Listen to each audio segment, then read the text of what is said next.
confinamento, onde a gente está mais privado de algumas atividades que nos dão prazer, a comida ela acabou sendo uma forma de atender algumas sensações, alguns sentimentos, algumas questões até mesmo relacionadas à ansiedade ou ao tédio ou algumas outras sensações, né, que todas são válidas, a gente está vivendo isso pela primeira vez na vida, né, mas que a comida passou a atender muitas vezes essas sensações, e aí as pessoas acabaram perdendo um pouco o cuidado importante que se tem, né, de escolher de forma mais consciente os alimentos. Ele passou a ser uma alimentação mais relacionada aos sentimentos e não, né, não à fome. A gente não atende a fome física necessariamente, né? Às vezes a gente atende a uma fome emocional.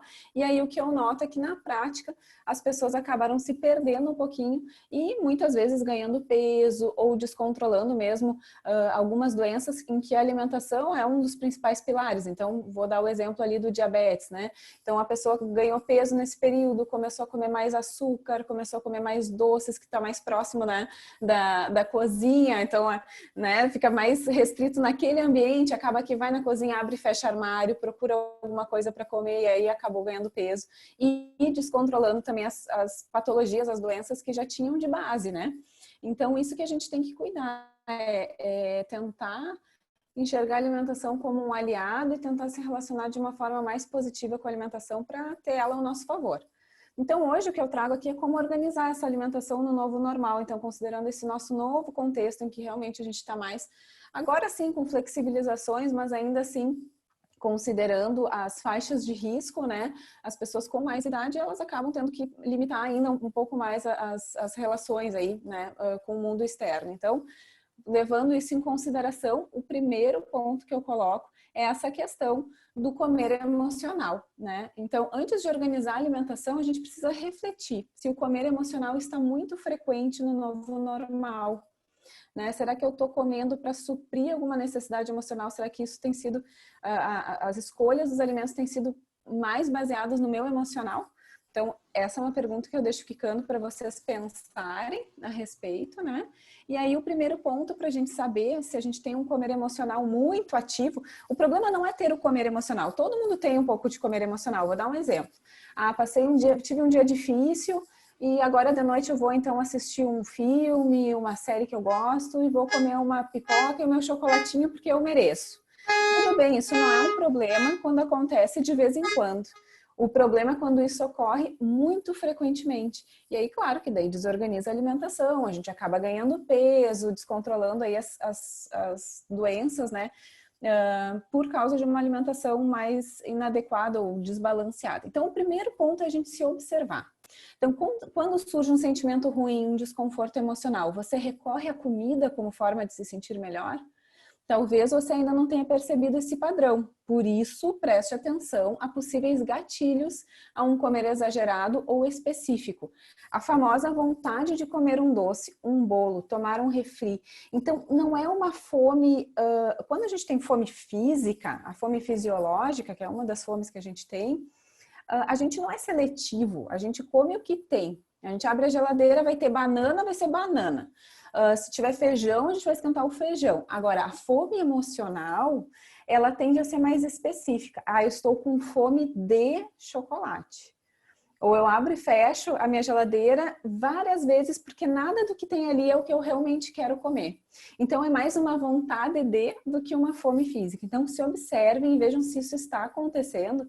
E se tiver, muito possivelmente, essa fome emocional está ocorrendo mais seguido aí na vida de vocês.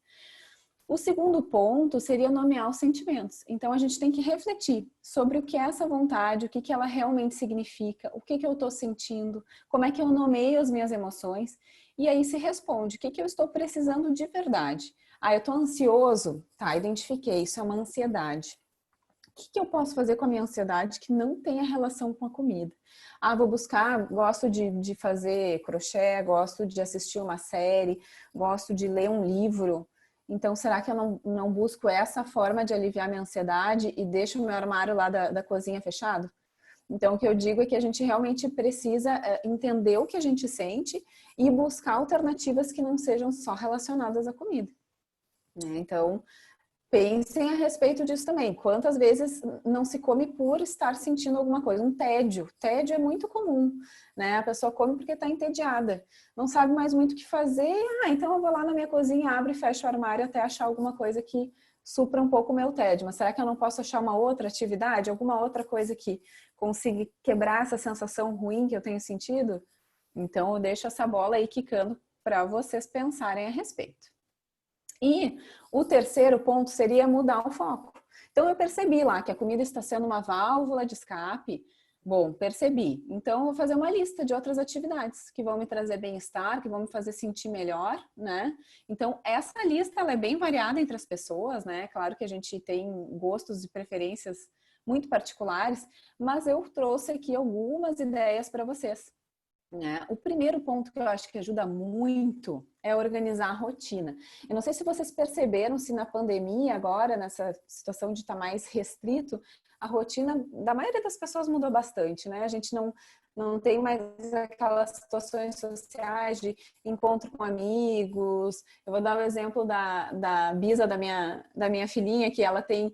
A Bisa tem uma agenda cheia, então ela tem hidroginástica 2 vezes na semana, ela tem encontro com as amigas 1 vez na semana, uma viagem para o interior 1 vez no mês com as amigas, né, do grupo de convívio social dela, e tudo isso parou, né? Então, o que eu oriento é que, bom, então vou ter que organizar uma rotina nesse meu novo cenário. Vou acordar tal hora, quem sabe eu começo com exercício físico.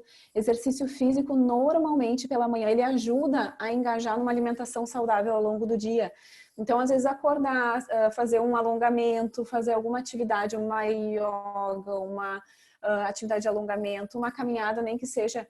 Tem pessoas que usam até a própria área da casa para fazer algum tipo de deslocamento. Aí aquilo ali já é um início de um autocuidado que é bem bacana e que ajuda a motivar a ter uma alimentação organizada ao longo do dia. Outro ponto, fazer as refeições com calma, mastigar bem, comer devagar para não comer além do necessário. Gente, isso é super importante. A gente leva em torno de 20 minutos entre o comer e o cérebro ser sinalizado de que a gente está no estado alimentado. Então, muitas vezes as pessoas comem volumes muito maiores do que o que precisariam, porque realmente não mastigam com calma, engolem os alimentos muito inteiros, e isso do ponto de vista até de digestão é algo que a gente tem que cuidar muito, especialmente porque com o envelhecimento a gente diminui a produção das nossas enzimas que degradam os carboidratos, os lipídios e as proteínas.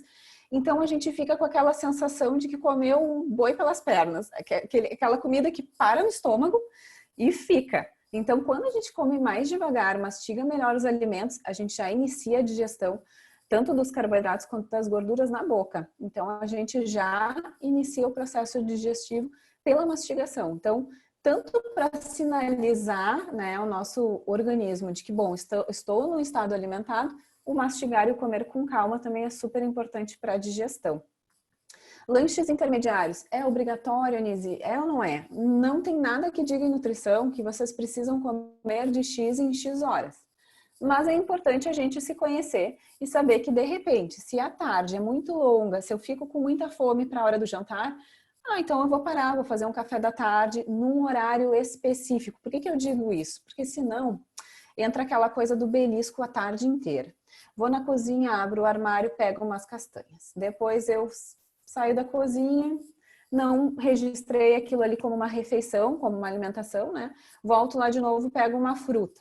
Depois saio da cozinha, aí me deu um pouco de tédio, vou lá, abro a geladeira, peguei um iogurte. Vocês estão vendo que eu estou citando todos os alimentos saudáveis, mas que se a gente comer pingadinho a tarde inteira, também vai contribuir daqui a pouco para um ganho de peso.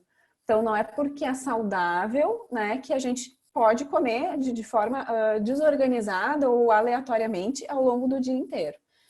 Manter a distância dos alimentos que são considerados perigosos também, então a gente se conhece, né? A gente sabe que tem determinados alimentos que talvez nesse momento que a gente está mais confinado, a gente não deveria ter tanto acesso, ou um acesso tão fácil. Sei lá, se o meu ponto é o chocolate, será que eu preciso ter o chocolate em casa ou eu reservo para consumir esse chocolate de repente lá no no final de semana que eu vou receber um filho em casa, ou que eu vou ter alguma situação mesmo que pouco social, mas hoje a gente já tem um pouco mais de contato, né, com as pessoas. Então, de repente, eu devo esperar para que esse momento seja um momento mais festivo, um momento mais pontual, e não ficar consumindo aquele alimento de uma forma, assim, mais para atender esse tédio, essa ansiedade, enfim, né? Minha pequena, gente, tentando entrar. Mas a vovó já pegou ela lá para dar uma atenção, brincar com ela. Ela ouviu minha voz, né? Ela não pode ouvir a voz em casa.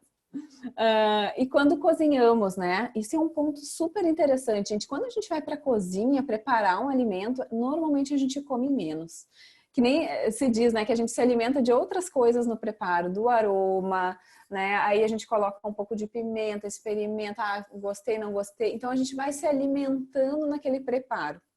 Eu sei que nesse momento também, às vezes fica maçante cozinhar muitas vezes, né? Mas aí também tem uma questão de organização, de vou para a cozinha uma vez para render 3 refeições. Mesmo que eu vá repaginando, por exemplo, fiz no almoço uma tilápia, um peixinho, com um arroz integral cozido com a lentilha junto, que isso até tem no livro que eu vou dar de presente para vocês ao final, tem um cardápio com receitas e essa receita tá lá. Então, cozinhei o arroz com a lentilha para já ter um grão, né? Uma leguminosa, ter um grupo do arroz. Cozinhei um peixinho para mim, fiz uma saladinha feita. De noite eu posso fazer um bolinho de tilápia. Então, só vou quebrar um ovo, misturar aquele peixinho que sobrou, botar um pouquinho de aveia, corrigir os temperinhos, fazer as bolinhas e forno. Então, a gente faz uma refeição que a gente consegue aproveitar mais de uma vez, né? Ou então, vou usar aquele arroz com lentilha, que vai estar já cozido e pronto para fazer uma salada fria, né? Então, eu posso usar aquele preparo e incluir alguns outros vegetais que eu tenho na minha geladeira, né? Uma abobrinha picada, cozinhar uma beterraba. Então, a gente pode montar como se fosse um bowl, né? Uma tigelinha com aquela sobrinha do almoço. Então, isso também acaba ajudando, né? Então, a gente se envolve com o preparo e, ao mesmo tempo, para não tornar maçante, a gente vai uma vez para a cozinha e tenta otimizar esse processo aí para que a gente tenha pelo menos 2, 3 refeições prontinhas e saudáveis aí pra gente. E começar o dia fazendo exercício, como eu já comentei com vocês, né? Também ajuda muito a organizar a alimentação ao longo do dia. É como se fosse algo que motive ao autocuidado. A gente já começa o dia com um autocuidado, que é cuidar do nosso corpo, fazendo algum exercício físico.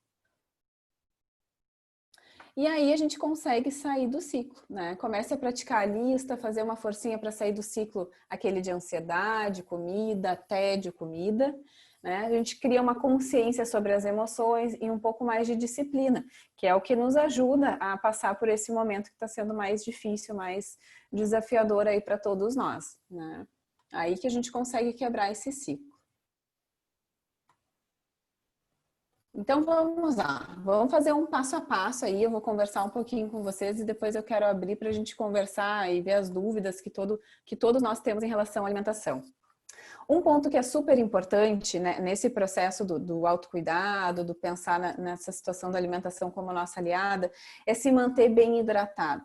Gente, esse é um ponto que eu observo, um ponto assim, chave, especialmente para o público mais velho. A gente diminui a nossa hidratação porque a gente não tem tanta percepção de sede.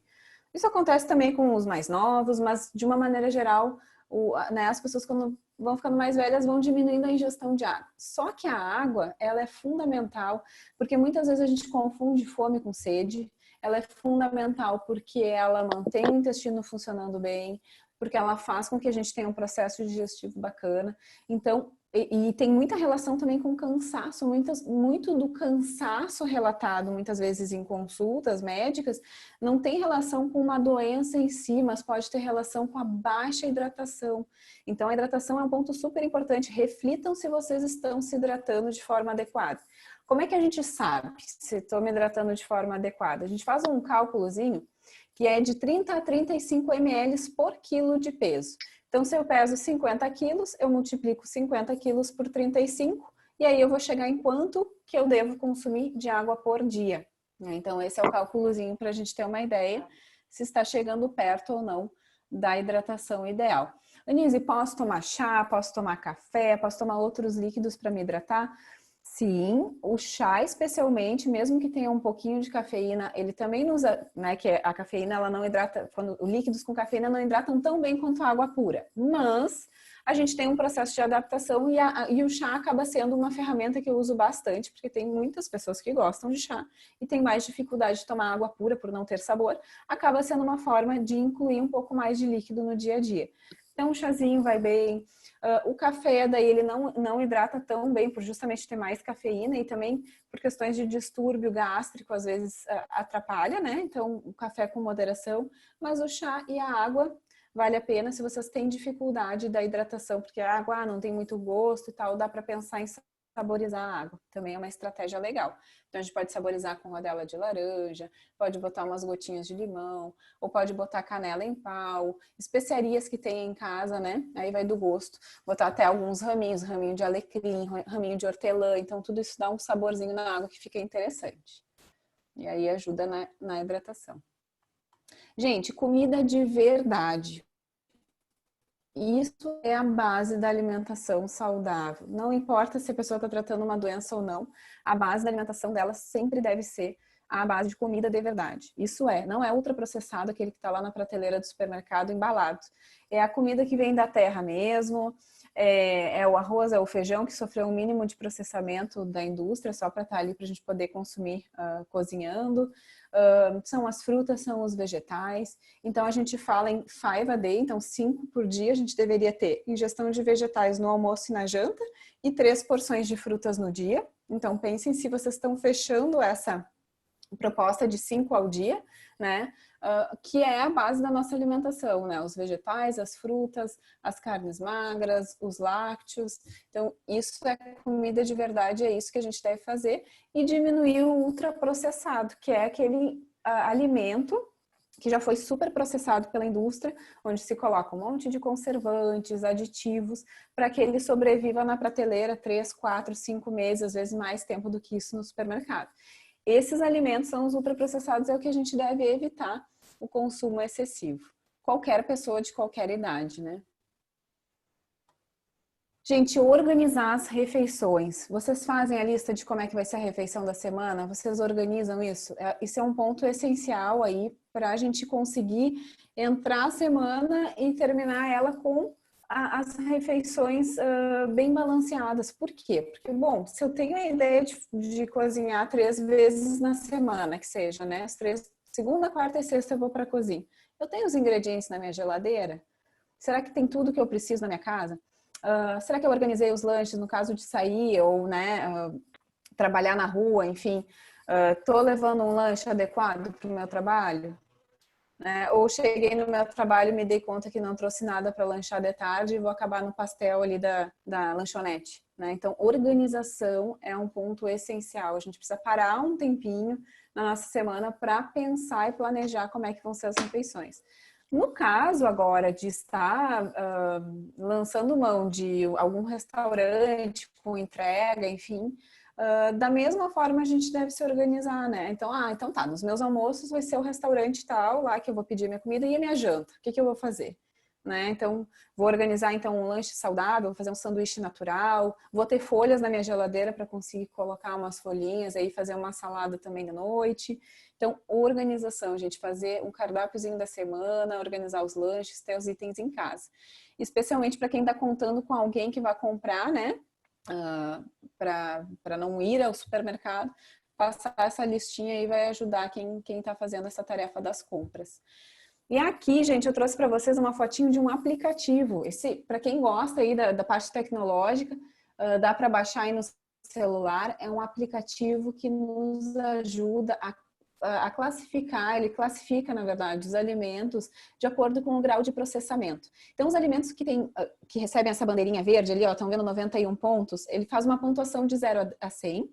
Acima de 70 pontos, ele ganha uma bandeirinha verde, o que significa que ele é um alimento menos ultraprocessado e que vai ter menos ingredientes, né? Então, vai ter, por exemplo, um iogurte. Tem iogurte que vocês vão ver que vai ganhar 20 pontos. Por quê? Porque para fazer iogurte, a gente precisa de leite e fermento lácteo, 2 ingredientes.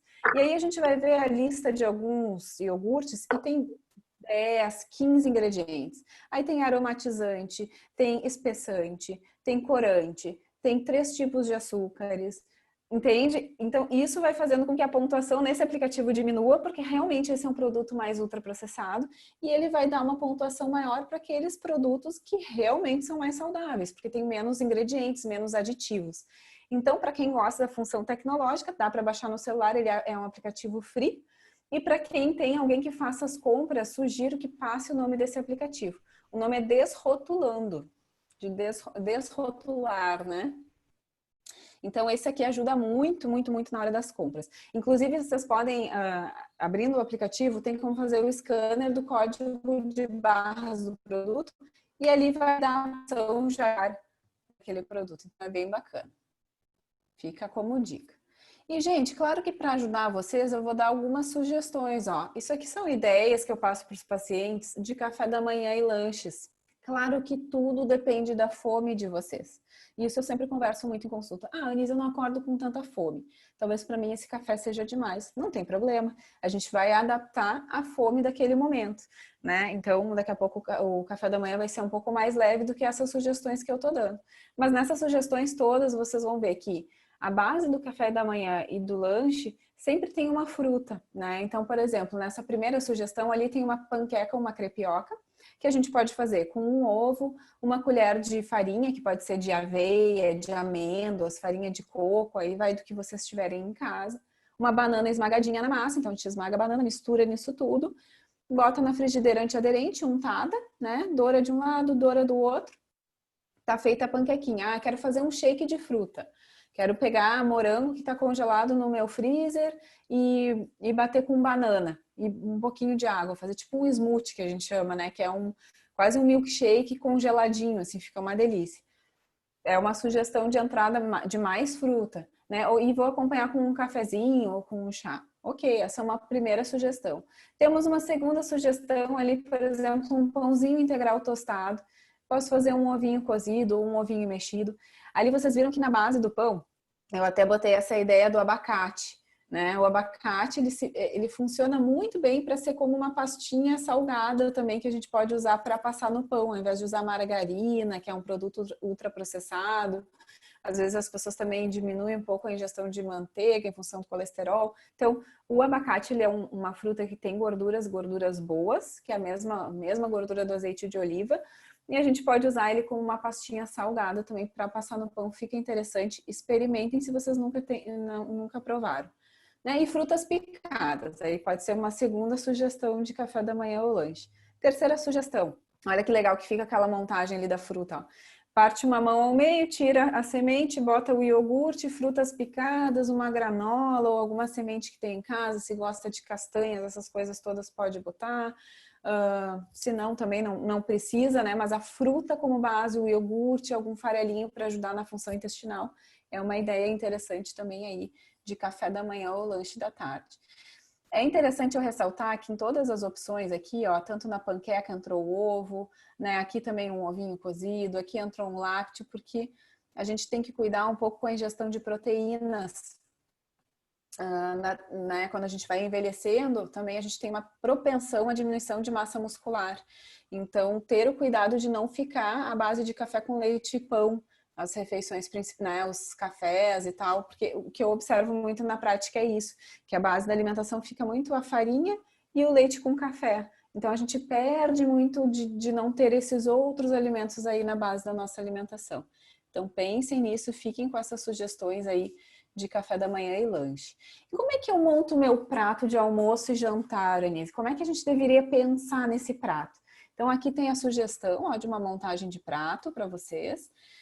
E como é que a gente divide ele? Metade dele deveria ser constituído dos vegetais. Pode ser cru, pode ser cozido, pode ser na forma de um soufflé ou de algum preparo, uma tortinha de legumes, não tem problema. O importante é que metade no nosso prato seja a base de vegetais. E a outra metade a gente divide ao meio. Então, vai ficar um quarto do prato para o grupo das proteínas, tanto animais como peixe, carnes e frango, quanto a proteína vegetal, então o grupo dos feijões.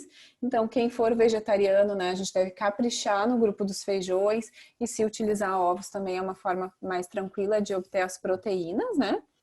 E aí a gente consegue compor esses 25% do prato com uma quantidade de proteínas interessante. E 25% desse prato deve ser do grupo do arroz. Então, ou o arroz, ou a batata, ou o aipim. Não é um grupo alimentar que a gente deva ter medo, a gente só tem que saber porcionar ele para que não exagere. Porque, na verdade, tudo que nos faz ganhar peso é o excesso. E o excesso pode ser de qualquer coisa, inclusive das proteínas. Às vezes as pessoas têm a ideia equivocada de que, se eu tô comendo só proteína e salada, eu vou emagrecer. Não necessariamente. Se comer em porções exageradas de carne, também não vai conseguir, porque a gente precisa fazer aquele desbalanço energético, tem que consumir menos, gastar mais para perder peso. Então, fiquem atentos a isso. Essa proporção do prato é uma proporção que funciona muito bem para a maioria. É o clássico arroz, feijão, a carne e a salada, né? Claro que sempre que der para priorizar carnes brancas, melhor.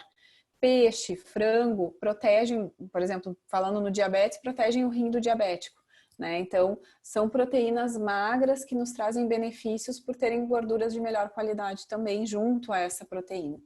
E a fruta fica como uma sugestão de sobremesa para diminuir um pouco aí os docinhos, né? Então, tirar um pouquinho do açúcar do dia a dia, deixar talvez eles mais naquele momento de encontrar, né, alguém querido, né, que a gente vai ter uma situação social de alguma forma aí, então deixar mais restrito para alguns momentos e não colocar necessariamente todos os dias no almoço e na janta, né, o chocolate ou o doce que se tem hábito aí.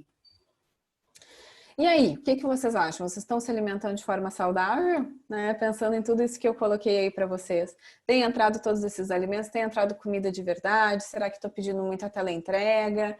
Ou será que estou comendo muito ultraprocessado? Façam essa análise com carinho aí das refeições de vocês, né? E como presente aí né, que vai ficar para todos vocês, eu vou passar depois para a Luciane, um arquivo que eu, em conjunto com duas colegas, desenvolvemos, né, que é o Como Sobreviver na Quarentena, que a intenção justamente foi para ajudar famílias pequenas, famílias de desde uma a duas pessoas, um casal, uma pessoa solteira, né, uma pessoa que vive sozinha, quanto famílias maiores, então, que tem filhos, por exemplo. A gente criou 2 cardápios diferentes, né, porque a gente sabe que as necessidades também são diferentes, tanto para essas famílias menores quanto para famílias maiores. E nesse material vocês vão ter toda aquela parte que fala sobre o comer emocional, vão ter o cardápio e vão ter as receitas, né, que está sugerida naquele cardápio.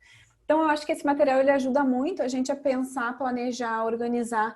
Não que a gente precisa sempre ter um cardápio pronto, mas para a gente mesmo começar a pensar como é que eu posso organizar as minhas refeições. Então, ele acaba sendo um molde bem bacana, bem interessante aí para começar a fazer né, essa estratégia de organizar antes para as coisas funcionarem bem ao longo da semana. E eu deixo aí para vocês também o meu contato, tanto Instagram, Facebook, né, para que vocês saibam onde me encontrar, para a gente poder trocar ideias aí sobre alimentação saudável, sobre questões de saúde. A alimentação está envolvida em todos os aspectos da nossa saúde, né? E aí agora eu vou abrir para vocês perguntarem, saberem, né, quais são as dúvidas do pessoal e a gente trocar ideias. Nossa, muito bom, Anísia. Ai, que bom. Tem vários momentos aí. Acho que a gente passou um processo assim de estamos numa quarentena, ela vai ser curta, então vamos aproveitar o momento e cada refeição era um acontecimento, né?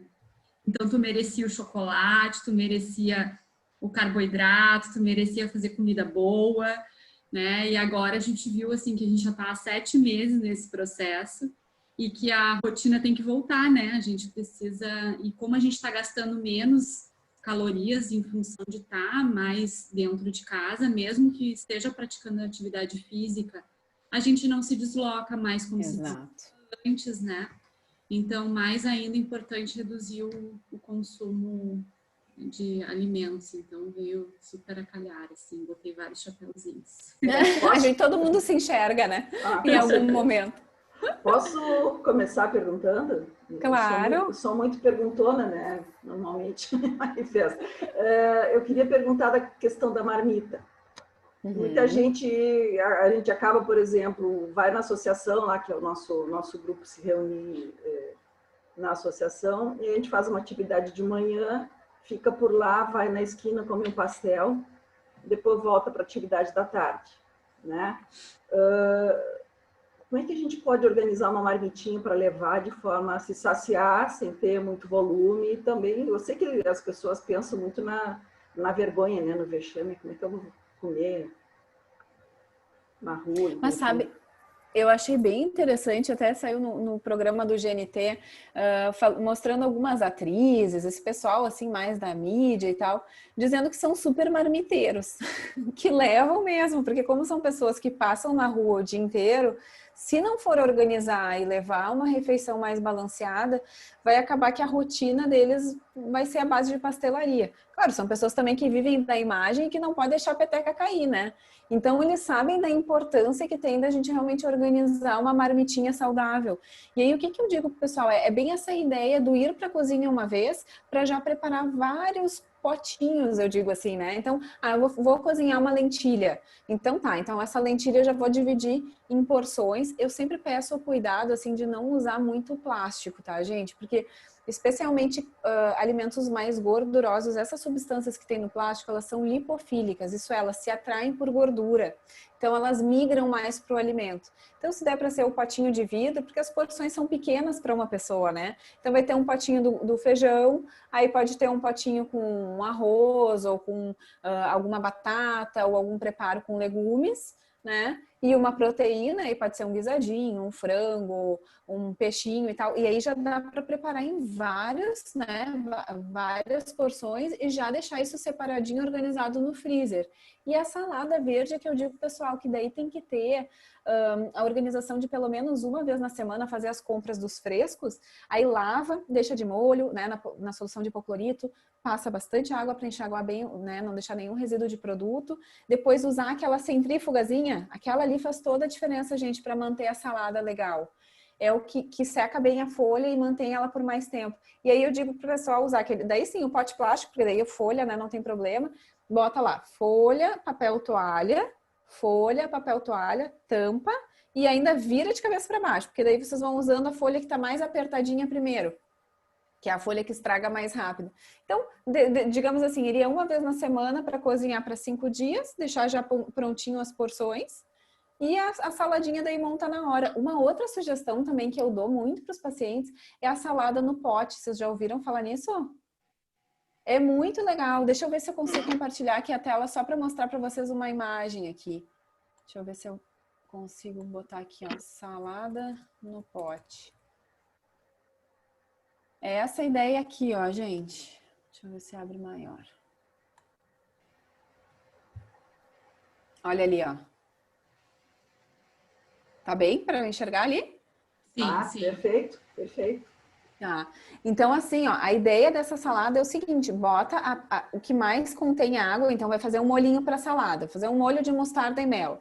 Bota esse molhinho primeiro, aí bota os legumes que mais soltam água, né? Vou botar um tomate cereja, uma azeitona, enfim, legumes que soltam água, depois a proteína e lá por cima a folha. Porque daí vocês só vão virar no prato, tá feita a refeição, é uma refeição completa.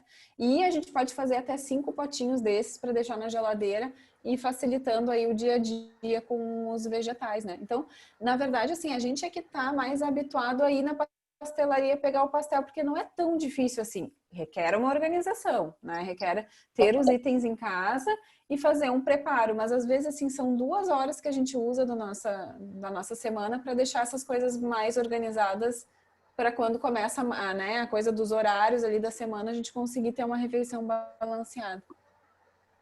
Muito Respondi, bom. Márcia? Perfeito, nossa. Ah, ótimo, legal. Excelente, Então, tá. obrigada. Nada.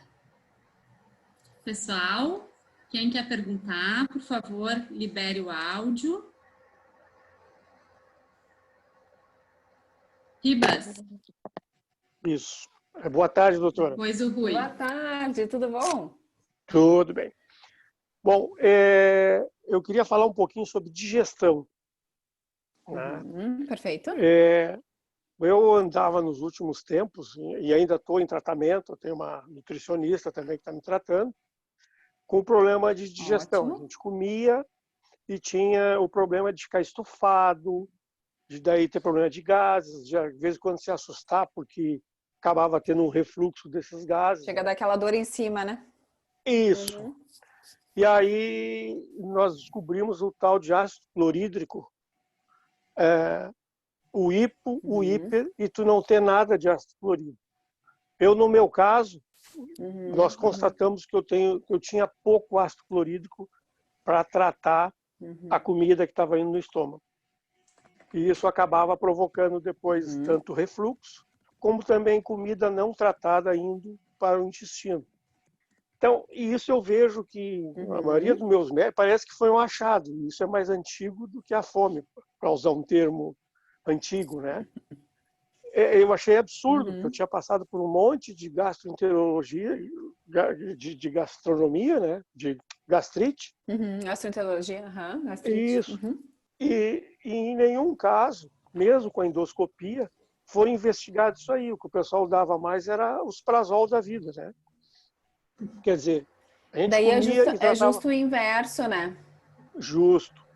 Porque daí vai diminuir a produção de ácido no estômago que já não tem muito ácido, e aí a digestão da proteína ela fica bem difícil. E na nossa faixa Não só da etária, proteína, né? na nossa faixa etária, nós estamos com muita gente assim, que não quer mais aquele prazer que se considera prazer de comer, que é continuar comendo aquilo que pensou que faz bem sempre, né? E acaba usando. Então, eu gostaria que a senhora falasse um pouco. Claro, tem que mudar a comida, que é o que a gente está fazendo, né? Aprender a ter gosto por esses novos temperos, essa nova combinação de comida, que eu acho que aí é um dos graves problemas da migração, que muitas vezes e também a importância de como fazer exame ou como descobrir essa história do ácido clorídrico, que pode servir para alguns. Pode servir para muitos, né?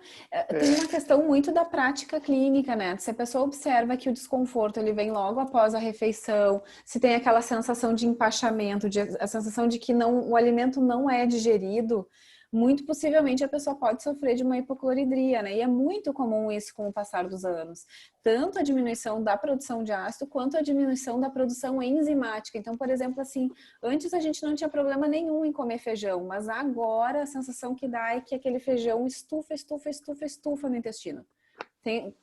Possivelmente algumas pessoas, alguns se identificaram nisso que eu tô falando, né?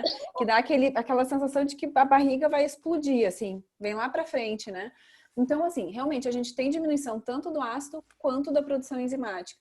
Aí, em relação ao ácido, tem alguns chás também que ajudam, né? Então, por exemplo, o chá de alecrim é um chá que ele tem uma ação digestiva legal, o chá de hortelã também auxilia. Então, muitas vezes a gente pode utilizar até antes da refeição para já dar aquela estimulada na produção de ácido e aí a gente, né, consumir o alimento. Aí, gente, mastigar, o estômago não tem dente. A gente tem que mastigar, porque senão, coitado do estômago, chega comida assim que é em pedaços, né? E aí o estômago tem que trabalhar para conseguir digerir aquilo ali. Então, mastiguem bem os alimentos. O volume de líquido daí, nesse caso, a gente tem que cuidar um pouco se não tá tomando muita água assim para empurrar o alimento para dentro. Aí, às vezes, isso até é um sinal de que a pessoa não mastiga bem. Se toma muito líquido na refeição, então dá aqueles golões para jogar para dentro inteiro mesmo. Então, consumam pouco líquido, mastiguem bem os alimentos. Pensem nesses chás, tanto o alecrim quanto o hortelã. E aí, pensando em gases, daí a erva doce, que é um chá que a gente usa muito com criança, mas que funciona muito bem. Ele é carminativo, ele, né, diminui a produção de gás. Na verdade, diminui os gases mesmo, né, já produzidos.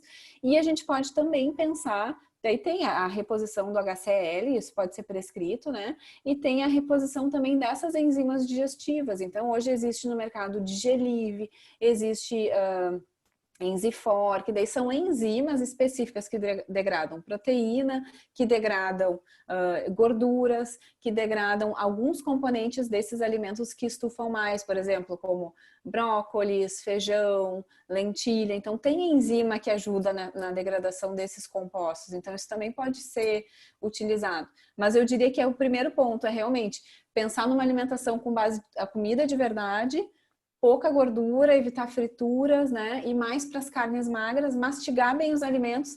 E aí, bom, Anise, ainda sigo com estufamento, má digestão. Pensa com calma, de repente consulta para ver se tem alguma questão mesmo de ácido que esteja faltando ou alguma questão de deficiência enzimática mesmo. Perfeito, Falando um pouquinho também de intolerância à lactose, gente, acaba acontecendo também muitas vezes, né? A pessoa não teve a vida inteira e passa a ter. Então, a gente também pode desenvolver isso ao longo dos anos e é uma situação que também pode dar essa sensação de desconforto já no estômago, inclusive um pouco de azia, tem pessoas que se queixam, estufamento, pode dar diarreia ou constipação. Então, também, às vezes a pessoa pensa que é só a diarreia, né? Intolerância à lactose, não, ela também pode trancar o intestino. Então, fiquem atentos também se vocês consomem algum produto lácteo e sentem desconforto, isso é recorrente, pode ser que seja uma intolerância à lactose que começou a se manifestar agora, depois de um tempo. E tem tratamento também, né? Tem enzima para isso. Oi. Doutora Anise, Oi, Rui. parabéns pela palestra. Obrigada. Muito oportuna nesse momento que nós estamos passando para quem engordou 8 quilos só. Então, realmente está totalmente desbalanceado. Eu gostaria de ter umas dúvidas, tá? Tirar algumas dúvidas nessa oportunidade. Banha ou azeite? Azeite. Azeite de oliva é a única gordura de todas as possibilidades de óleo que realmente a ciência detectou que traz benefício cardiovascular. Única. A banha, ela é uma gordura saturada, assim como a manteiga.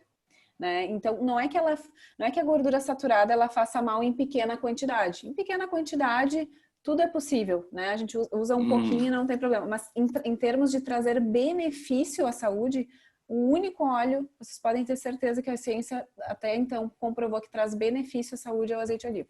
Não é óleo de coco, não é óleo vegetal, não é banha, é o azeite mesmo.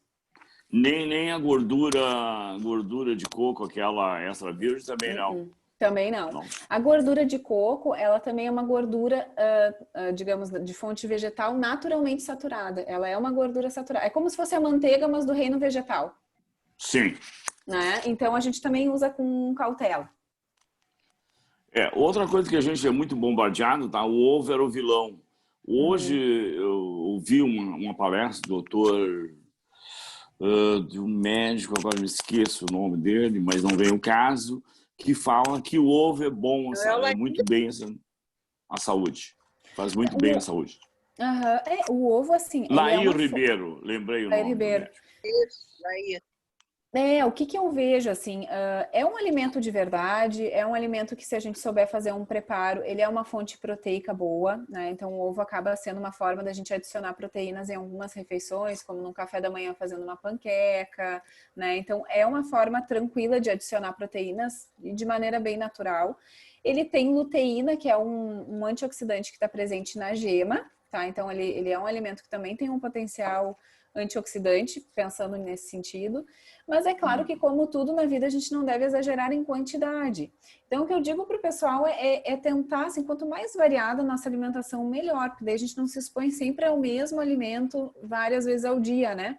Porque o que eu noto, assim, o ovo agora é mocinho. Aí a pessoa come 3 ovos por dia todos os dias.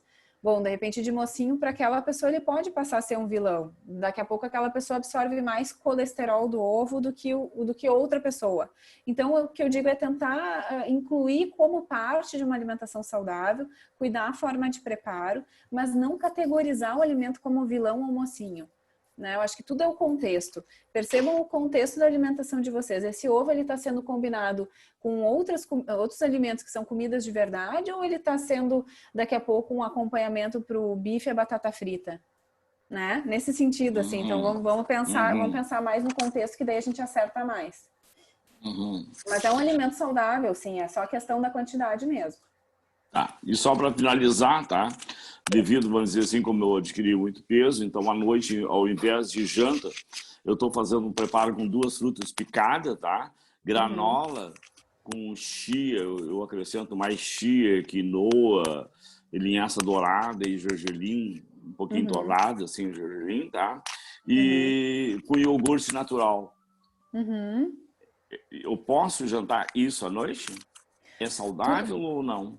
Saudável né? Claro que, por exemplo, essa tua refeição, ela tem mais carboidratos do que qualquer outro nutriente, né? Porque tá combinando mais as frutas e pouca ingestão proteica ou Fibra tem bastante em função das frutas.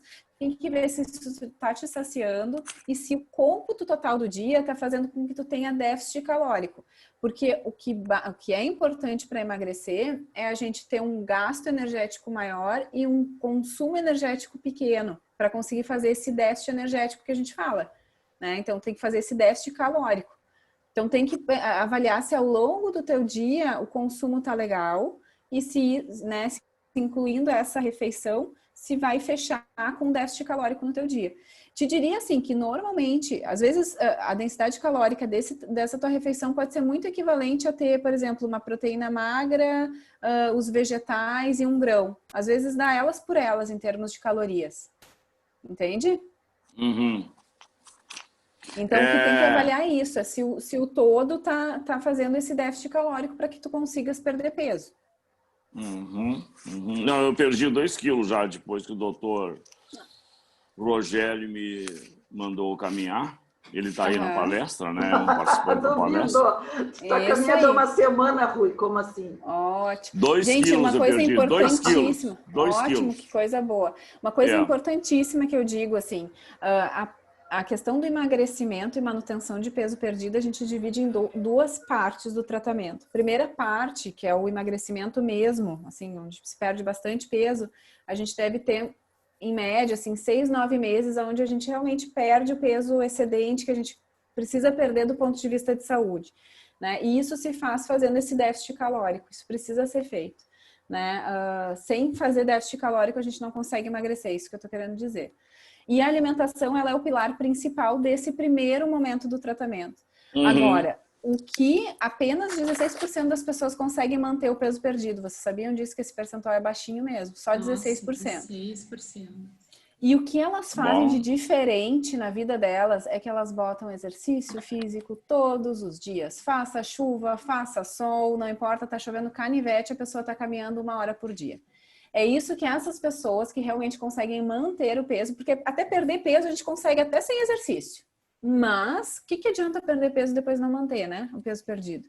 Então, que bom, Rui, que tu já começasse a caminhar, colocar esse... Não, né, e diminuir também bastante, em vez de comer aquele monte de comida à noite, tá? Eu tô fazendo isso. Não é só o que a Márcia riu aí, claro que não era só a caminhada, mas também uma associação. Não, é a comida, é a comida. É a comida também, sabe? A comida, Fechar a boca, comida é o principal para emagrecer. Entendeu? Isso aí. É fazer o arroz integral, comer pouquinho, aquele negócio todo, tá?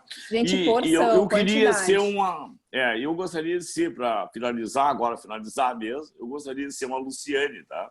Que sempre com uma garrafinha de água. Mas eu não consigo tomar tanta água como ela toma. E o suco de laranja, isso que a gente compra, assim, natural, bom? Ele é bom para acompanhar uma refeição, no máximo 1 copo por dia. Eu até digo para o paciente que está querendo emagrecer, faz meio a meio. Meio de suco de laranja, meio de água. Se ficar tomando ele no lugar da água, a gente nunca vai conseguir fazer aquele déficit calórico como gostaria, porque o suco de laranja ele é hipercalórico. Ele é saudável? É. Ele pode fazer parte? Pode, mas ele não pode substituir a água. Senão, daqui a pouco vai estar dando um tiro no pé. Porque daí não vai conseguir fazer aquele déficit calórico que precisa. Muito obrigado, doutora. O segredo, sempre com garrafinha, a minha acabou. A garrafinha e ir tomando aos pouquinhos. Aos pouquinhos, que daí tu vai ver que tu vai tomar bastante durante o dia. E sabe, Luciane, para quem também às vezes esquece de tomando assim aos pouquinhos, o que eu falo para lembrar, por exemplo, assim, agora eu vou almoçar. Já que vai almoçar, vou tomar um copo de água antes. Então, começa a associar a alguns horários o consumo da água. É tipo um lembrete. Quando eu vou fazer determinado... Já se condiciona a lembrar. Eu vou almoçar, então eu vou tomar água antes. Toma um copo de água ao almoço. Vai tomar um remédio de manhã, toma um copo de água antes. Exatamente. Remédio. Sim. Exatamente. Isso ajuda Começa muito. a automatizar, né? Exato. Luciana, tem pergunta? Muito obrigado. Oi. Nada. Oi, Luciana. Muito boas tuas colocações. Eu quero fazer 3 perguntas. Pode falar. A primeira é com relação àqueles... A primeira é com relação àqueles exames que tu falaste para o colega... Agora me esqueci o nome dele. Pro Ribas, isso. Isso. Tu falaste com relação que eu estou com acompanhamento gastro, tá? E, no caso, não estou vendo a Anelise, estou vendo a Lu, não estou conseguindo ver a Anelise para falar. Mas estou te ouvindo, estou te ouvindo. Então tá bom. Agora sim. Anelise, então, com relação àqueles exames que tu falaste para o Ribas, né? Que me parece assim que passou desapercebido por vários gastros. Eu estou fazendo acompanhamento gastro também, fiz tomo e tudo por empachamento, dores abdominais horríveis. E não deu nada, fiz tomo, fiz eco, fiz ressonância. E esses exames que ele mencionou e que também tens conhecimento, que exames são? Na questão realidade, de enzimas. Na realidade, essa questão enzimática normalmente se faz por exclusão de outras coisas. Então, por exemplo, o médico já excluiu doença celíaca, já excluiu outras doenças, doenças inflamatórias intestinais, fez a exclusão do que pode ser uma patologia e a pessoa segue com, né, com essa sensação de estufamento, de mal-estar. Aí também normalmente se solicita o teste de intolerância à lactose para ver se não é a lactose que pode estar gerando todo esse desconforto. E do contrário, vai tirando fora todas essas possibilidades, pode sobrar síndrome do intestino irritável, que é algo que tem a ver com essa questão de digestão, de uma má digestão desses carboidratos que fermentam, né? Então, por exclusão, digamos, se chega nisso, ou também por exclusão, bom, mas eu me alimento saudável, já corrigi a parte da alimentação e tal, ainda sinto empachamento. Pode ser uma questão digestiva, pode ser enzima. E a gente dá a enzima e observa a melhora, né? Uma coisa que eu acho que pode te ajudar, assim, até o gastro identificar e sempre que vocês forem consultar, eu acho que é válido levar, um registro alimentar. E o registro de quando vocês se sentem mal. Né? Porque daí ali o médico vai ter, ou quem for tratar vocês vai ter o histórico, assim, tá, porque daí a gente começa a achar um padrão. Né? Por exemplo, no café da manhã, que são determinados alimentos, nunca dá a sensação de estufamento, mas no almoço dá. Bom, então o que está tendo no almoço que pode gerar o desconforto? Então, fazer esse tipo de registro até para vocês se conhecerem, gente. Porque, por exemplo, assim, vou dar o exemplo do intestino irritável, tá? Que é esse que vai excluindo todas as questões de desconforto, chega no intestino irritável por exclusão. Às vezes, não é que a pessoa nunca mais vai poder comer feijão, mas ela percebe que se ela comer pouquinho, dá. Se ela passar um pouquinho da quantidade, estufa, ela vai se conhecendo. Ou ela pode comer feijão quando ela não está estressada, mas quando ela está num momento de maior estresse, ela vai estufar comendo feijão. Porque intestino irritável a gente fala que é psicossomático, né? Então, quando a gente está estressado, está incomodado, está irritado, o intestino, ele é o órgão choque que a gente fala, né? Vai responder piorando aí essa parte digestiva.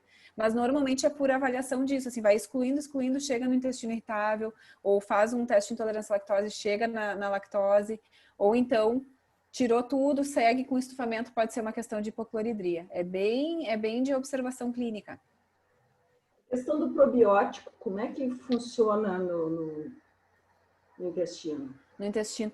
Assim, cápsula de probióticos é bem interessante. É uma discussão que a gente tem em ciência, assim, que a gente sabe que tem pessoas que aquele probiótico vai entrar e sair e não vai ter feito efeito nenhum. Tem pessoas que aquele probiótico vai entrar, vai se estabelecer naquela flora, mas normalmente o probiótico, digamos, os probióticos, gente, são bactérias do bem, que estão em cápsulas ou que estão em alimentos, né? E que no caso, para algumas pessoas, ele fica fixo ali naquele ambiente, mas no momento que a gente descontinua o uso, em 15 dias ele não sobrevive mais, porque não é do ambiente dele ficar naquele intestino. Então, o que a gente fala, assim, que o probiótico ele vai ter o efeito durante o uso, mas possivelmente quando descontinuar, aquela flora ela volta a ser como ela era antes. E vou dizer para vocês que essa identidade de microbioma a gente forma até os 2, 3 anos de idade. Depois isso segue, se perpetua, né? A gente segue com essa identidade como se fosse uma identidade de impressão digital. A impressão digital do nosso intestino ela é formada até os 3 anos. Depois a gente segue para a vida com aquelas bactérias ali. E claro, o que eu acho que a gente pode fazer para melhorar esse ambiente? É fibra pré-biótica, é fruta, vegetais e usar daí os probióticos da alimentação. Kefir, a gente pode usar iogurte natural, a gente pode fermentar vegetais. Então, não usar necessariamente cápsula, mas sim pelo alimento, acho que é muito mais válido. A fermentação dos próprios vegetais, da cenoura, da beterraba, que tem vários vídeos mostrando como que faz a fermentação. É super legal porque já está consumindo o probiótico e o prebiótico junto. Porque vai ter a fibra do alimento ali que já vai alimentar aquele micro-organismo. É muito legal. Então, eu costumo, assim, eu uso mesmo o probiótico manipulado, específico, num caso de alguma patologia. Mas, se não, aí eu tento mesmo é pela alimentação. Acho que é mais válido, já que, por enquanto, a gente não tem como saber, eu, Anise, quais são os probióticos que funcionam para mim. Como eu não tenho como saber isso ainda, aí eu prefiro pela alimentação mesmo. Ok. Quem mais tem pergunta? Eu gostaria de fazer uma pergunta, Luciana. Claro, Luciana. Tudo bem, Anise? Boa tarde. Tudo. Adorei. Ai, Eu que sou bom. sou muito ligada nessas coisas de alimentação, porque também gosto de fazer uma boa alimentação, fazer exercício, tudo, né? Coisa boa. Agora em dezembro, eu faço 60 anos. E eu continuo com as mesmas atividades, o mesmo tipo de alimentação. Eu tenho mais dificuldade, é claro, de emagrecer agora, mas pelo menos não engordando já tá bom, né? Então, a minha Assim não é a dúvida é a pena. seguinte, pois é, eu tenho uma alimentação saudável, mas mesmo assim eu não perco peso, sabe? Eu acho até bom, porque chega uma idade assim que perder peso, como tu falaste na tua palestra, que a gente perde massa, né? Então, eu gostaria de saber de ti, eu só tô com a imagem. Cortou bem no final. Eu gostaria de saber. Tirou. Tu tá sem. Colocou no mudo, Lúcia. Tá. Agora deu. Não, eu queria saber assim, ó, com a idade a gente diminui assim como é que se diz, Massa a muscular? digestão dos alimentos, né? É mais demorada e tal. E a gente também tem mais dificuldade de perder peso. Aí eu queria te perguntar o seguinte, eu faço academia pela manhã. Faço alimentação normal antes da academia, porque às vezes eu me sinto meio enjoada, assim, quando eu estou fazendo exercício. Tá, então primeiro ponto, assim, só para vocês entenderem por que é mais difícil de perder peso depois de uma certa idade, né? Com o passar dos anos, realmente a gente diminui, isso é fisiológico, isso acontece com todo mundo, a gente diminui um pouco da nossa massa muscular, então nosso gasto energético para nos manter vivo em repouso, por exemplo, quando a gente dorme, o nosso gasto energético é menor com o passar dos anos. Então, com o passar dos anos, a grande verdade é que a gente deveria comer menos e não comer mais. E o que eu acabo percebendo, e que acontece com a maior parte das pessoas, é que com o passar dos anos a comida ela passa a ser um atrativo tão bom, né? Uma questão de conforto, de uma forma de se reunir com as pessoas, que as pessoas acabam aumentando a ingestão alimentar. E às vezes isso acontece até de uma forma não muito consciente, passa até num nível de inconsciência, assim, vai aumentando as porções ou vai fazendo mais refeições hipercalóricas, a pessoa não se dá conta, e junto a isso tem a queda na taxa metabólica basal. Então, isso é a fórmula para o ganho de peso. Tá? Então, é por isso que a gente tem, talvez, assim, um aumento de peso ao longo dos anos, né? Outra coisa que vocês têm que considerar é momentos de férias, momentos festivos. Muitas vezes a pessoa ganha 2 quilos e perde 1,5. Ficou com meio. Esse peso ele vai ser incorporado, né? Então cuidem para esses momentos de eventos sociais, de férias, né? Não extrapolem muito, porque senão acaba ficando esse peso retido. Então é um outro ponto assim que deve ser considerado. Mas em relação à tua pergunta, né, de comer antes da academia e se sentir mais nauseada e tal, muito possivelmente tu teria que fazer uma refeição bem leve antes do exercício físico, bem leve mesmo, porque senão vai pesar a digestão. E aí talvez a gente só, por exemplo, uma sugestão, né, é fazer alguma coisa até mais líquida. suco de mamão, algo que a digestão seja rápida, porque daí já é líquido, já vai, pelo menos vai te dar uma energia, então vai aumentar o carboidrato, vai manter tua glicemia legal para o exercício, mas ao mesmo tempo não vai pesar o processo digestivo. Se colocar ovo, se colocar iogurte, isso já requer um pouco mais da nossa digestão e possivelmente vai te dar desconforto. Então, daqui a pouco fazer uma batida de mamão, um pouco de água, botar algum farelo já seja suficiente, vai para academia e depois faz um pós-treino, que eu diria assim, né? Que daí seria o restante do café da manhã que não foi tomado antes. Talvez funcione Entendi. assim bem E só pra mais ti. uma dúvida, que a nutricionista do meu filho, ela receitou para ele tomar ômega 3 pós-exercícios. Qual seria a influência do ômega 3? As Para o cápsulas. Para exercício? atividade, Para o assim, exercício a normal. gente não... Para atividade física até não, assim, a gente não tem um efeito específico, né? O ômega 3 ele é muito utilizado quando a gente tem uma situação de hipertrigliceridemia, então triglicerídeo alto, né? Que não responde também à medicação, ou que a pessoa está tentando mesmo, através da alimentação, ela pode associar o ômega 3, que daí, gente, tem que cuidar só assim, a concentração desse ômega 3, então, né, para ter um efeito no triglicerídeo é uma dose um pouco maior, então tem que ser uma cápsula boa, são cápsulas bem mais caras, assim, realmente, porque tem que ser concentrado aquele ômega 3, mas se usa normalmente para hipertrigliceridemia, que essa é a sugestão de uso, assim, mais certeira, né, do ômega 3. Outra sugestão de uso também é para questão de memória ou parte cognitiva.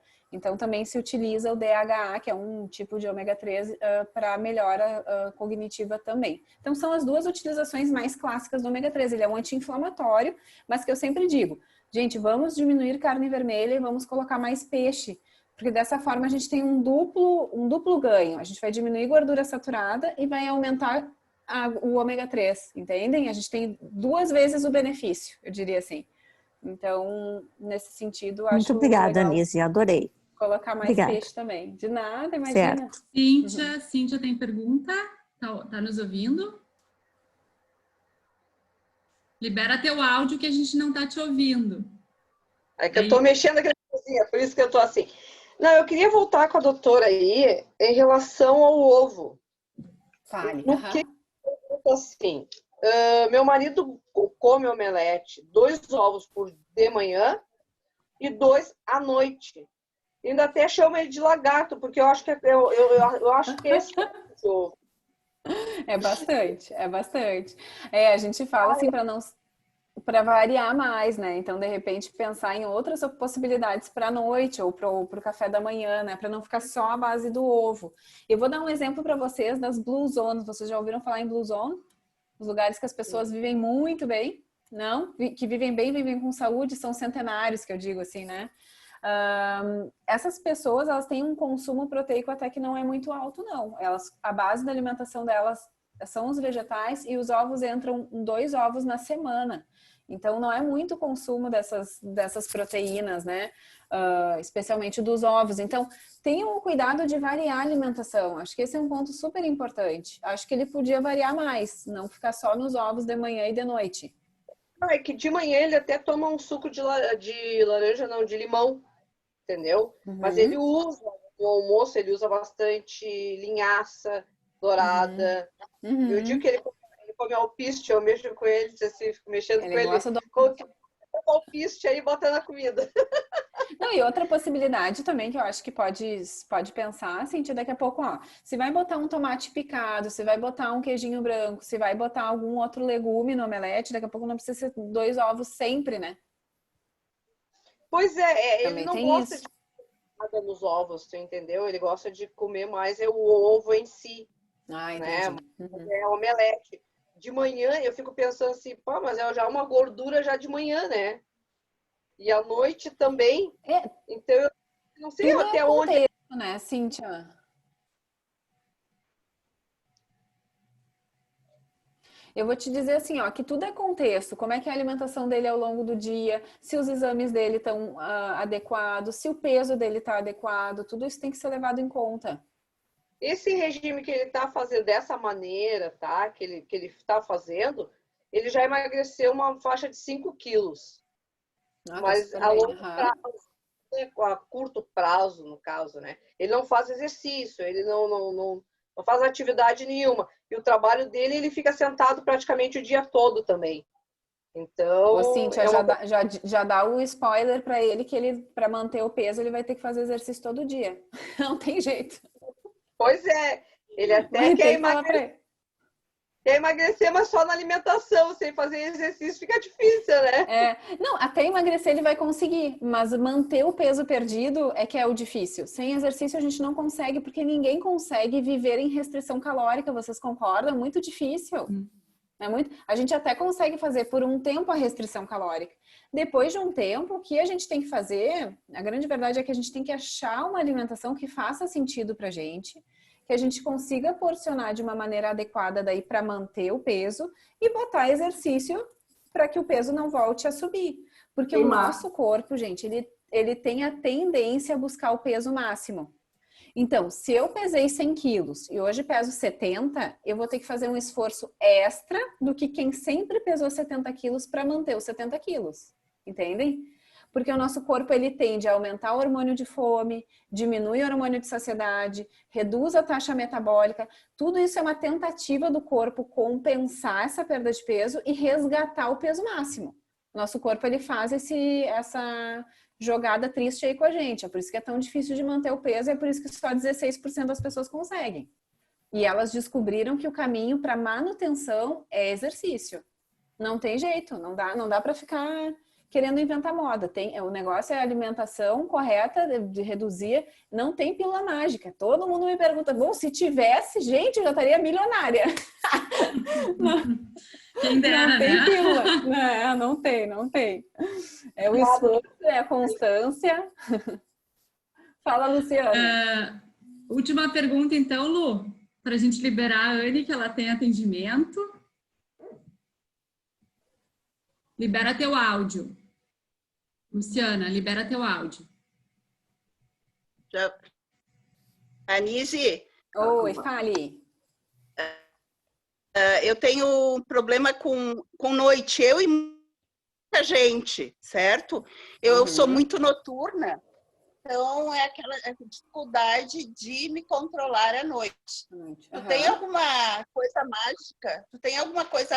Porque eu adoro dormir tarde e, por consequência, tenho mais tempo para inventar moda. Pois é, não tem nada mágico. Eu vou te dizer que tu dá tempo para mais uma fome, né, Luciana? Não dá para dar tempo para mais uma fome. Exato. Esse é o nosso ponto. Não, eu vou te dizer assim, ó. Agora falando bem sério. O que acontece? Ao longo do dia, a gente também diminui serotonina, né? É um hormônio, é um neurotransmissor que nos dá uma sensação de bem-estar. Ao longo do dia, ele tem uma queda e lá de tardezinha, de noite, a gente começa com vontades de, né? Então, o que a gente tem que fazer? Lembra que eu falei ali, a primeira coisa é perceber o que tá te levando a comer, né? E sendo fome emocional, a gente tem que achar estratégias que tirem o foco da comida. E talvez pensar numa refeição que seja completinha, que tu vai ter lá. Vai ter a tua salada, tu vai ter um legume legal, tu vai ter uma proteína magra, tu vai ter um cereal, um arroz integral, uma batata. Tu vai fazer uma refeição que tu vai comer aquilo ali, tu vai te responder. Eu estou alimentada, porque o resto tudo vai ser vontade. E essa resposta e esse reforço que a gente dá pra gente mesmo é que faz com que a gente vá diminuindo aí a ingestão do belisquinho, né? Da comida que parece que começa a pingar no final da tarde e vai até a hora de dormir. E um outro ponto, Luciana, a higiene do sono. Não tem jeito não, o negócio é dormir mais cedo, é puxar para tudo para mais cedo. Desligar as telas de noite, ter um cuidado, assim, sabe o que eu digo para os pacientes? É quando vai ver uma série, quer distrair a cabeça antes de dormir, ou vai fazer uma leitura, faz um chá. Faz um chazinho. Ai, que momento bom quando eu me sento no meu sofá e faço meu chá de noite.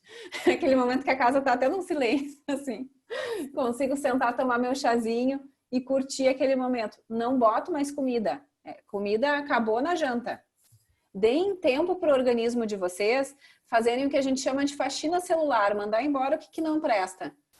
Deixa um tempo para o organismo ficar no jejum. É importante o jejum pra gente. O jejum esse fisiológico, esse da noite. É importante que a gente dê um tempo para o corpo Não limpar. intermitente.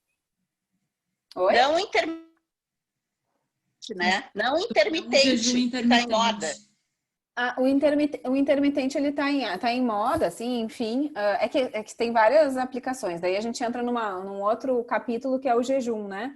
Mas assim, o jejum que eu acho que é o fisiológico, que é o importante para todo mundo, é esse jejum noturno que a gente não faz mais, gente.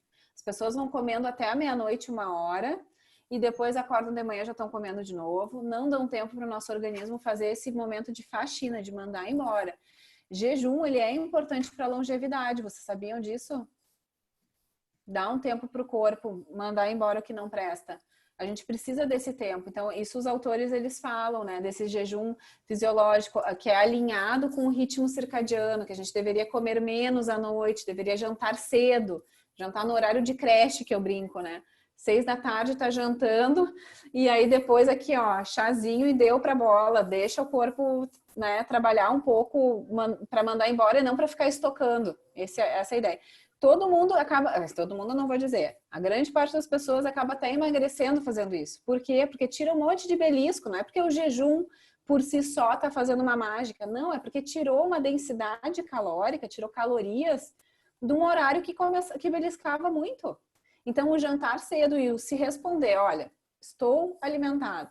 Agora, a partir de agora, eu vou dar um tempo, vou tomar meu chá, vou fazer outras atividades, eu vou dormir cedo, mais cedo, não precisa ser cedo, mas mais cedo. Ajuda muito. Normalmente ajuda, inclusive, as pessoas a emagrecerem, porque tira essa caloria extra aí que estava entrando de noite. Reeducação. Isso aí. Lu, a Salomé tá querendo falar horas com o dedinho Alô, levantado. desculpa, não tinha te visto. Tava sentindo falta das tuas perguntas, inclusive. Não tinha visto com o dedinho. Tudo bem. Assim, ó, o lema aqui em casa é o seguinte: a gente levanta de manhã, entra pra cozinha, com essa quarentena, só dá cozinha e quarto. Porra aqui.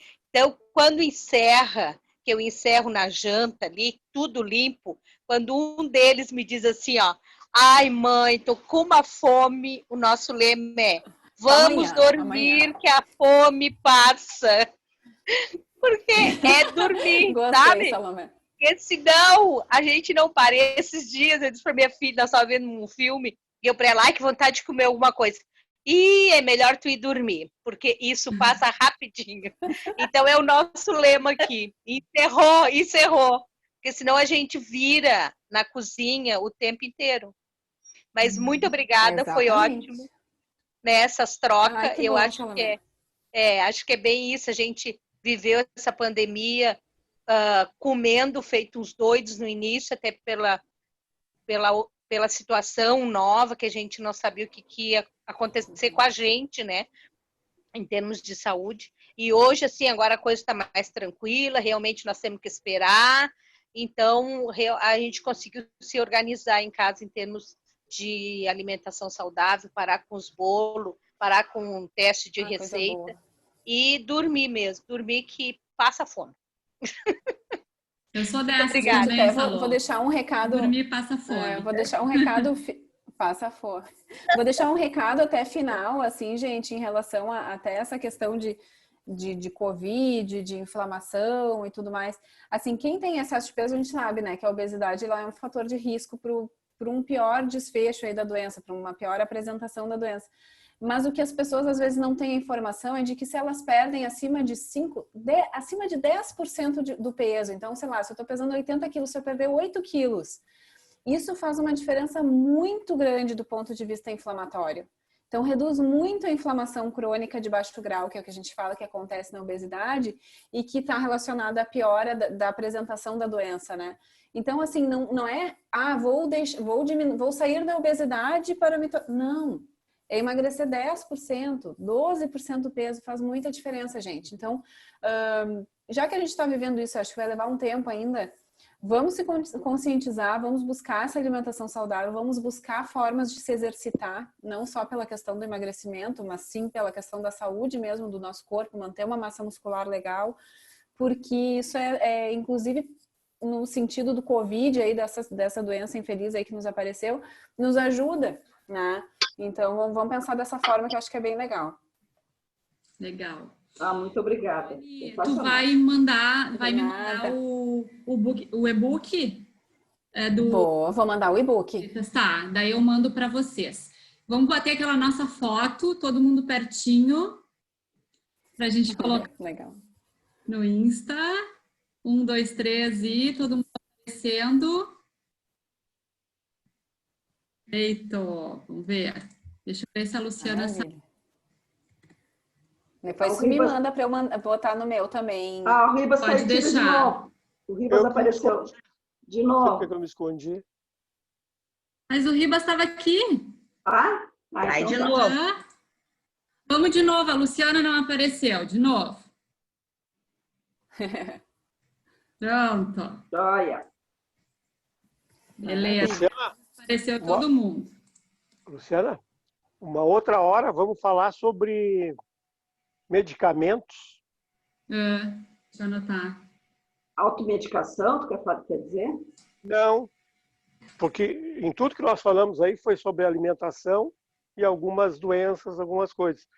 Atualmente, a gente muitas vezes toma remédios de doenças crônicas, exemplo de ansiedade, exemplo de síndrome de pânico, remédios continuados, né, que acabam prejudicando toda essa alimentação que nós estamos fazendo.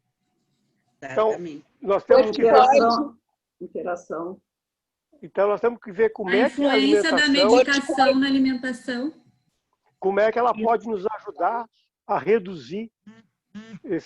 Eu tenho remédios que eu tomo que causam constipação. Então, e estou tomando com eles continuados. Como é que eu consigo escapar disso? Mas eu acho que é um tema... desafio aí, Anne, hein? Palestra só, né? Verdade. É desafiador. Tem algumas medicações que a gente, por mais que a gente melhore a qualidade de alimentação e tudo, mas é um efeito do medicamento. É difícil de driblar alguns deles, né? Principalmente antibióticos também, né? Bom, antibiótico tem que ser usado, assim, gente, com muita cautela, né? Realmente, quando é prescrito, quando tem um racional para prescrição, porque senão ele destrói justamente aquele ambiente, aquele meio ambiente ali que a gente, né, precisa ter saudável.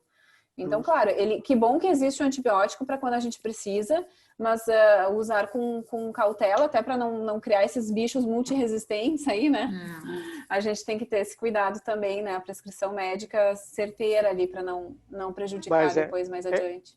É que na nossa faixa etária, as doenças oportunistas, elas surgem mais seguidos. E muitas vezes tu tá tomando antibiótico durante um ano para diferentes coisas e diferentes antibióticos. Aí para tu recuperar teu microbioma, né? É uma luta. É uma luta. Quando tu consegue chegar lá. Gostou, né, Rui? Falou bonito. Eu gostei, não. Puxando, a única coisa que eu tenho falou na nossa faixa etária, não, na tua faixa etária, sim. Foi. Então me cuida, Rui. Foi excelente. Valeu, Anne, obrigada. Obrigada, gente. Valeu, muito bom. Até mais. Obrigada. Obrigado. Tchau, valeu. Tchau, gente. Beijo, Tchau, até amanhã. Bye, gente. Excelente palestra. Até amanhã. Valeu. Até amanhã. Tchau, tchau. Até amanhã. Até amanhã. Saudade. Amanhã, gente. Beijo. Saudade. Até Amanhã eu amanhã. acho que Qual é eu a vou participar, música? porque eu não sei nada de novo. A gente vai ganhar sim, né? Tu conhece Qual é a tudo. música? O Gastão o Rui vai cantar. Mas eu acho que eu não vou participar, Isabel, porque eu sou uma negação em conhecimento artístico. Cara, melou. Não Melou. Tadinho. Não vai ser individual, vai ser parceiro.